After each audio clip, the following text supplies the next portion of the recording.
বাজারে কেক যতই থাক, নিজের হাতের তৈরি কেক আর পরিবারের সাথে ভাগ করে নেওয়ার আনন্দই কিন্তু বড়দিনের আসল মজা। নমস্কার, আমি সঙ্গীতা আর আজ শেয়ার করব ঘরোয়া সহজ এগলেস ক্রিসমাস কেকের রেসিপি।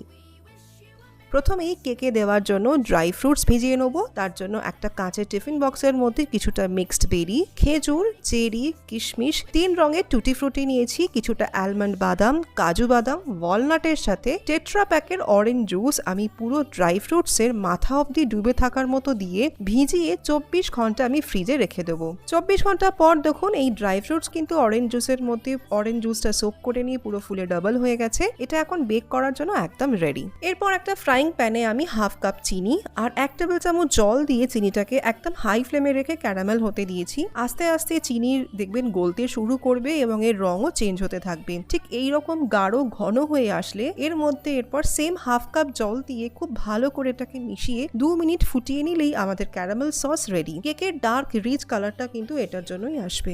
এরপর আমি কেক ব্যাটার বানানোর জন্য নিয়ে নিয়েছি 1/4 কাপ জাল দিয়ে রাখা ঠান্ডা দুধ, সাথে সমপরিমাণে 1/4 কাপ আমি সাদা তেল একসাথে নিয়ে খুব ভালো করে ফেটিয়ে নিয়েছি। এর মধ্যে দিয়ে দিচ্ছি ঠান্ডা হয়ে যাওয়া এই ক্যারামেল সস, একসাথে খুব ভালো করে মিশিয়ে নিয়ে দিয়ে দিচ্ছি আমি 1 কাপ ময়দা, সাথে 2 চামচ গুঁড়ো দুধ, 1 চামচ বেকিং পাউডার আর 1/4 বেকিং সোডা, একটা দারচিনি, 3টে ছোট এলাচের সাথে 1 চামচ চিনি দিয়ে একটা কেকের মশলাকে আমি গুঁড়ো করে রেখেছিলাম সেটাকেও আমি এর মধ্যে দিয়ে দিচ্ছি। আর দিলাম আমি খুব সামান্য একটু জায়ফলকে একটু গ্রেট করে এর মধ্যে দিলাম। এবার এই সমস্ত কিছুকে ভালো করে চেলে নিয়ে ব্যাটারের মধ্যে দিয়ে ভালো করে মিশিয়ে নেব। সোক করে রাখা ড্রাই ফ্রুটস গুলোকেও এর মধ্যে দিয়ে দিলাম আর দিয়ে দিলাম আমি 2 চামচ মতো একটু ভ্যানিলা এসেন্স দিয়ে ভালো করে মিশিয়ে নেব। গ্রিস করে রাখা 7 ইঞ্চির একটা কেক টিনে আমি পুরো ব্যাটারটাকে ভরে নিয়েছি। হালকা 2 মিনিট এভাবে ট্যাপ করে পছন্দ মতো ড্রাই ফ্রুটস দিয়ে আমি কেকের ওপরটাই পুরো সুন্দর করে সাজিয়ে নিয়েছি। অপরদিকে যেহেতু একটা গ্যাসে বেক করব তাই গ্যাসে একটা কুকার বসিয়ে একটু নুন বিছিয়ে নিয়ে ঢাকা বন্ধ করে 10 মিনিট এটাকে প্রিহিট করে নিয়েছি একদম হাই ফ্লেমে।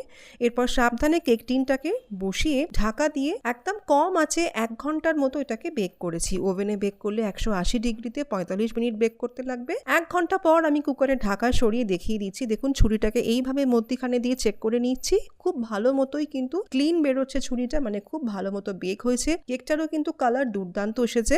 কেকের ওপরে গ্লেজ আনার জন্য একটু মাখন গলিয়ে ব্রাশ করে নিচ্ছি। কেক সম্পূর্ণ ঠান্ডা হলে কেটে নিতে হবে। দেখুন কত সুন্দর সফট ক্রিসমাস কেকটা রেডি হয়ে গেছে, পুরো ড্রাই ফ্রুটসের ঠাসা এবং খেতেও দুর্দান্ত। আশা রাখবো আজকের এই সহজ ক্রিসমাস কেকের রেসিপিটা আপনাদের ভালো লাগবে। যদি ভালো লাগে তাহলে প্লিজ এই ভিডিওতে লাইক, শেয়ার ও চ্যানেলটাকে সাবস্ক্রাইব করতে ভুলবেন না। Thanks for watching, by.